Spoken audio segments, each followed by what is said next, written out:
Hey, if you're watching this video, it's likely that you're thinking about starting a travel basketball team or maybe an AAU basketball team, and you're just looking for a little bit of inspiration or maybe some tips on YouTube. If that's you, you found the right place. My YouTube channel is all about starting and running travel basketball teams. I've done this for years. I've learned a little bit over those years, and I'm hoping to share some of my experiences with you.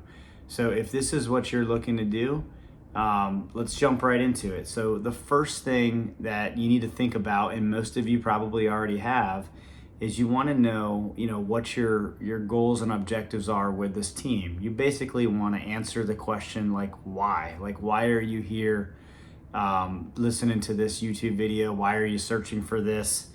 Maybe, a bunch of different questions pop into my mind.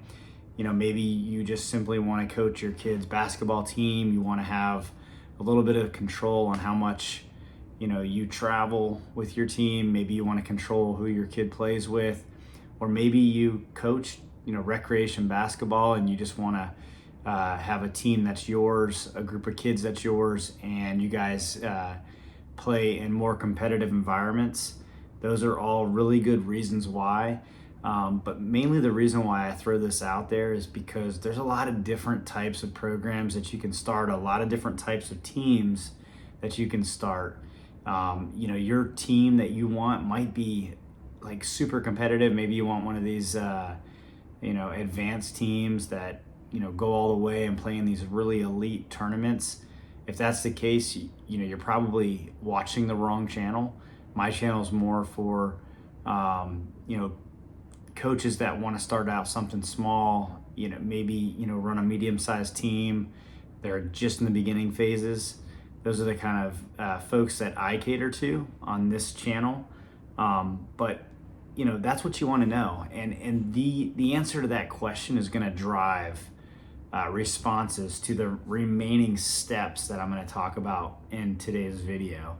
So after you know your why and what your goals and objectives are, you want to start, and really this should go hand in hand, but you want to start like planning, like how much of a budget do I have or can I have?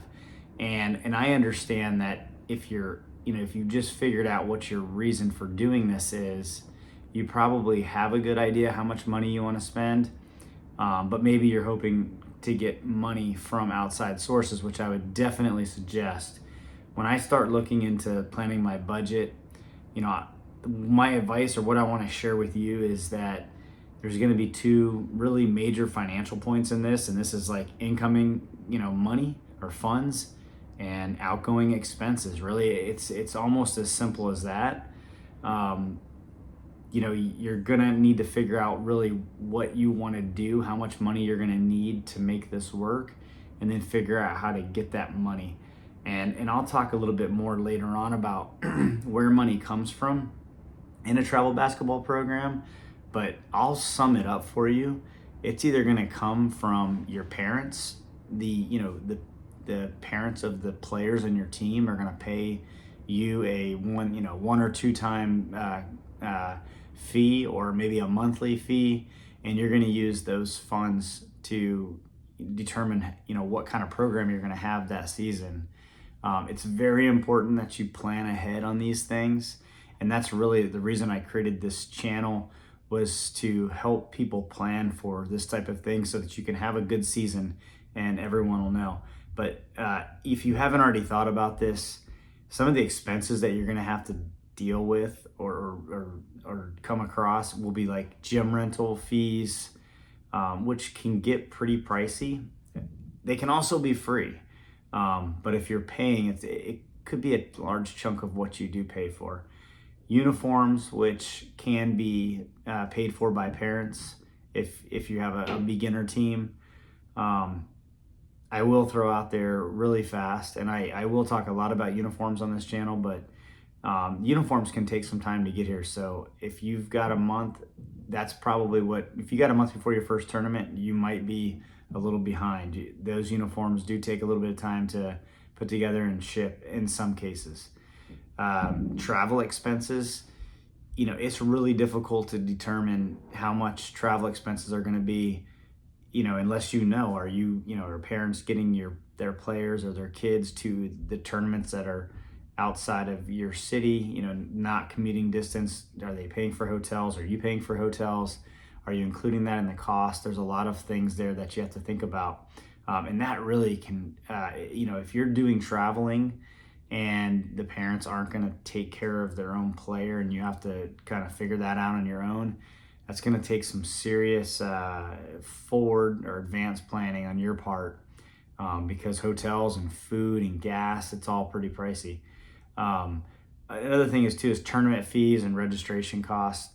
Tournaments can be anywhere from $250 on up, and they're pretty much set, standards. So if you plan your schedule out at the beginning of the year, you'll know if you're going to pay $500 a tournament or not, and you can calculate that into your cost.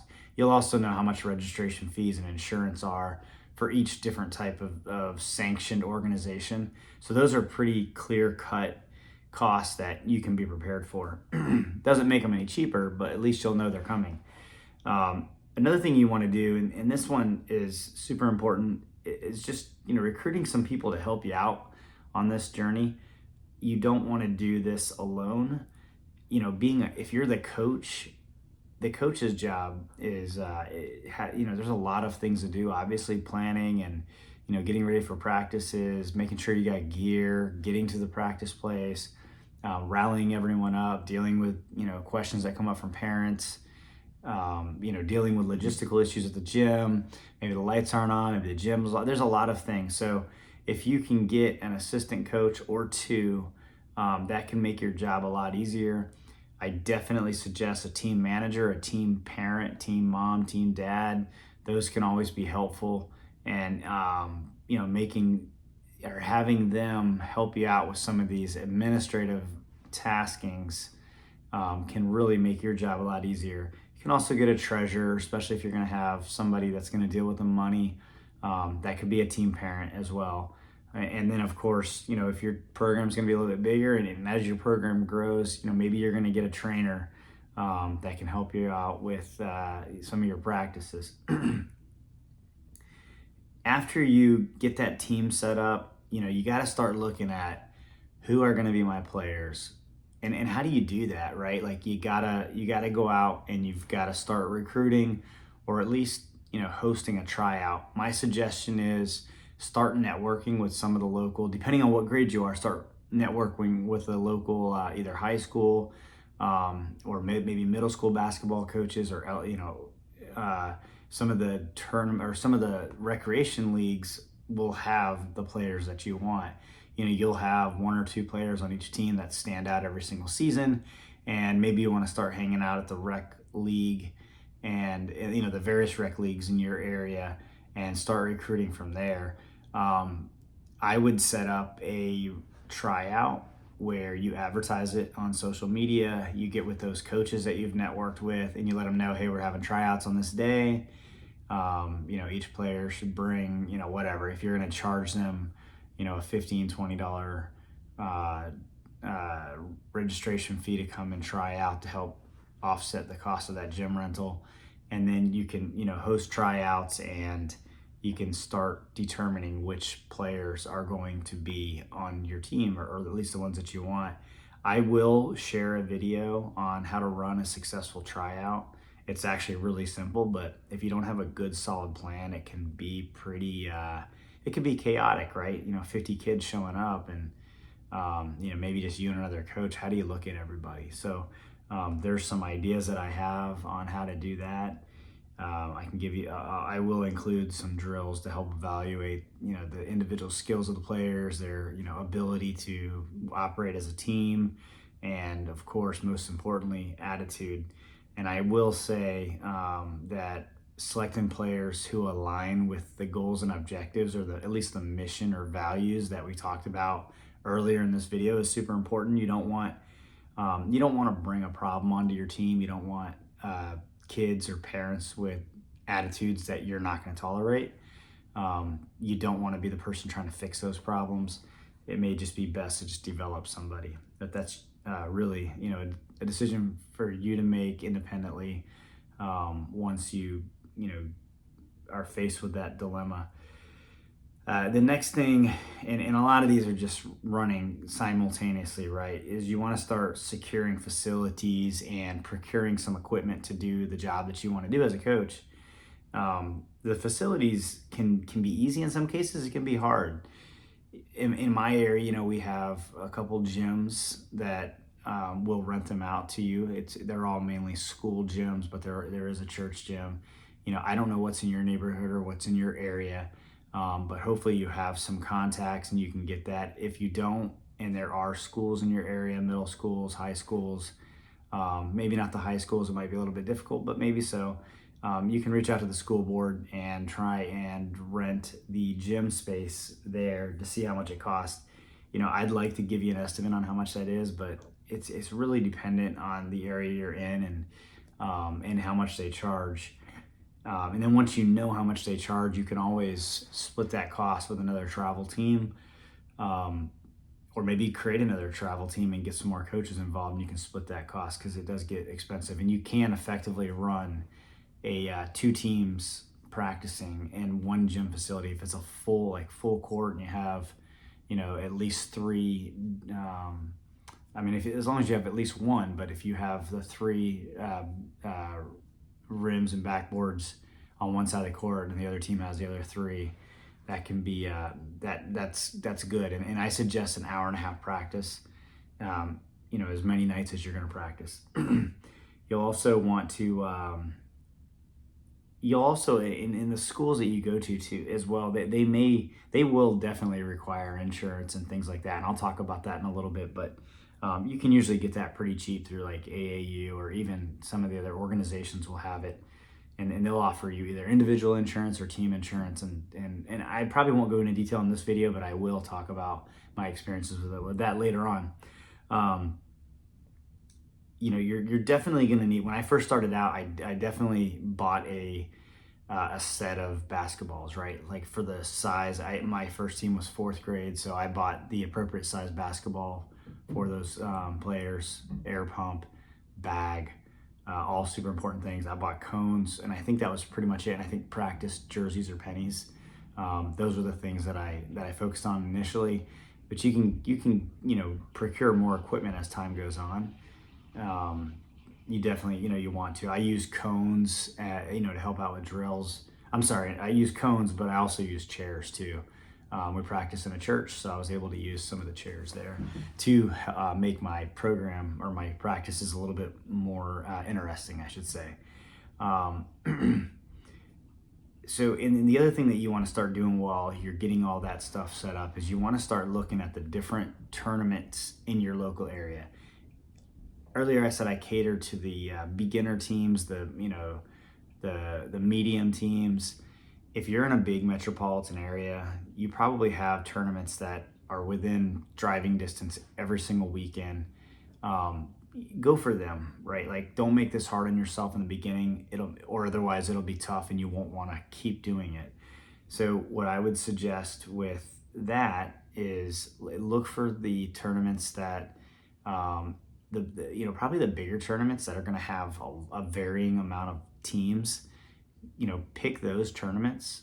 They'll be fun. They will, if you're a brand new team, they'll suck at the beginning because you're going to play bigger, better teams in the beginning in your different pools, but you will get narrowed down to teams that are more your speed towards after pool play. So you'll get in there. But if you go to these teams where these tournaments where maybe it's just a bunch of bigger teams playing, that could be terrible for your team. You'll want to look at who's playing. You can call these tournament directors up and say, hey, look, we're coming out. We plan on coming out in 3 weeks. Who's showing up?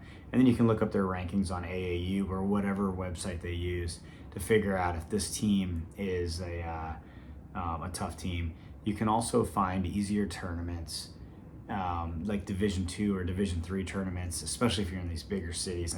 That's where I would go initially when you're first starting out, is play these easier teams, unless you have a rock star team. But the worst thing that you can do is go out and play some of these tougher ones. And as you start getting into the basketball community in your area, people will tell you which tournaments are suitable for your players, commensurate with their skill level. And I suggest you do play commensurate with their skill level until you're ready for them to get a better challenge. Also keep in mind as well that there's different organizations out there. So like there's AAU is a big one, but some of them have different rules, and depending on the age and grade of the player that you recruit, whether or not they've been held back. Some of these tournaments have rules that might prohibit one of the players in your team. So for instance, let's say you've got a fifth grader who's really an age, maybe he was held back, he should be in sixth grade, but he's in fifth. And if you're playing in a grade-based tournament, fifth grader who's supposed to be in sixth is okay, even though he's older than everybody. But an age-based tournament, you're gonna run into some issues. That player will be ineligible. That player won't be able to play, and they will check. I mean, people get away with it, but I don't suggest that. I don't encourage that. So just make sure you're aware of that, especially when you're figuring out your plan on which tournaments you're going to do. Just know what the rules are so that you don't find yourself in a bit of a pickle. Another thing too is you want to be able to develop a practice and game plan. You want your structured practice schedule to be focused on skill development, probably first and foremost. You should have players that have good individual skills, but you need to work on that. Obviously, there's a lot of videos on YouTube that can help you out with that, but they need to know their fundamentals. I will say, like, wholeheartedly, that if you're going to get into travel basketball, start practicing on day one. You gotta know like how to break a press. You're gonna get pressed, and if you can't break a press, that you're just gonna be working on passing the ball to the other team for the entire game until those mercy rules set in, and then you'll be able to start working on some stuff. But if you can't break a press, you'll just be eaten alive. Everything's speed in basketball nowadays, especially travel. So like work on your fast breaks, work on like teach the kids the lanes. I'll try to break up a video on like how you should schedule your practices out, but that's my number one advice on this video is make sure you're ready for fast breaks, learning how to run different lanes, and that's important too. Anyways, but definitely press breaks. That's super important. You'll also want to come up with like, what is your team going to specialize in on offense and defense? Like, what kind of defense are you going to run? Are you going to, obviously you want to really know how to run a man, but whenever you do go into a zone, depending on the situation, like what do you want your players to do? What do you want them to know? Like, you want them to be able to make decisions on the court without you. You want them to be able to, if you put them into a 2-3 zone, you want them to know what to do. So you want to start like working on like your own playbook, like your strategy as a team. You also want to, you want them to know when they go out there how they're going to run against a man defense, how they're going to run against different types of zone defenses. So you got to work on that stuff in practice. I will try and get a good video on that eventually, but I really just want this channel to be mostly about like just setting up a team and like things that you need and ways to be successful. One of the first things that you're going to do once you get a lot of these administrative things figured out is you're going to have a parent meeting, and you're going to communicate with parents a lot because you want to make sure that there's no miscommunications and there's no problems. So, the first parent meeting, when you decide like, hey, these 12 players will be on the team, you want to, you want to collect emails obviously during tryouts, and you want to get that out to the parents like, hey, and I would even suggest calling them, hey, like your son or your daughter has been, we want this kid on the team. Maybe have a conversation with them initially, like, hey, this is what it looks like, real quick, this is what it looks like. We're going to travel, once a month. We're going to travel to another city. We're going to stay the night in a hotel. We're all going to stay in the same hotel. what are your thoughts on that? Like, are you willing, this is what I want as a coach. I want every parent to be there, or I want them to be able to find them, a ride with another parent, or maybe you plan on taking all the kids on your own. Maybe you have a van, whatever the case is. Give that parent the upfront expectation of what you're looking at.